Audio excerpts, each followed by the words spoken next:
বুধবার আগরতলায় বাংলাদেশের সহকারী হাই কমিশনারের অফিসে বাংলাদেশের মহান স্বাধীনতা ও জাতীয় দিবস উদযাপন করা হয়।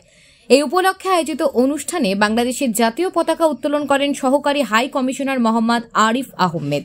উপস্থিত সকলে শহীদ বেদিতে পুষ্পার্ঘ অর্পণ করে শহীদদের প্রতি গভীর শ্রদ্ধা নিবেদন করেন। আয়োজিত অনুষ্ঠানে বক্তব্য রাখতে গিয়ে বাংলাদেশের সরকারি হাই কমিশনার মোহাম্মদ আরিফ আহমেদ বলেন, বাংলাদেশের মুক্তিযুদ্ধে ত্রিপুরা সহ ভারতের অসংখ্য জনগণ আন্দোলনে সামিল হয়ে শহীদ হয়েছেন। ত্রিপুরা ভারতের জনগণের প্রতি শ্রদ্ধা জানিয়ে এদিন বাংলাদেশের সরকারি হাই কমিশনার মোহাম্মদ আরিফ আহমেদ বলেন, তাদের সশস্ত্র সংগ্রামের ফলেই বর্তমান বাংলাদেশের স্বাধীন হয়েছে। দীর্ঘ সংগ্রামের ইতিহাস তুলে ধরে তিনি যারা শহীদ হয়েছেন তাদের প্রত্যেকের প্রতি শ্রদ্ধা নিবেদন করেন। আমি আরিফ মোহাম্মদ, বাংলাদেশের সহকারী হাই কমিশনার। এই বাংলাদেশ সহকারী হাই কমিশন আগরতলার পক্ষ থেকে আমি আপনাদের মাধ্যমে সমগ্র ত্রিপুরাবাসী তথা এই ভারতের জনগণকে আজকের এই বিশেষ দিনে শুভেচ্ছা জানাচ্ছি।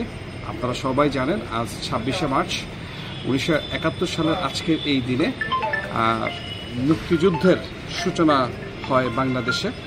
তৎকালীন পূর্ব পাকিস্তান দেশটিতে পাকিস্তানি হানাদার বাহিনীর বিরুদ্ধে বাঙালি জাতি এক দীর্ঘ সংগ্রামে এদিন আমরা যুক্ত হই এবং 9 মাস সংগ্রামের পরে ডিসেম্বর মাসের 16 তারিখে আমরা পরিপূর্ণ বিজয় অর্জন করি।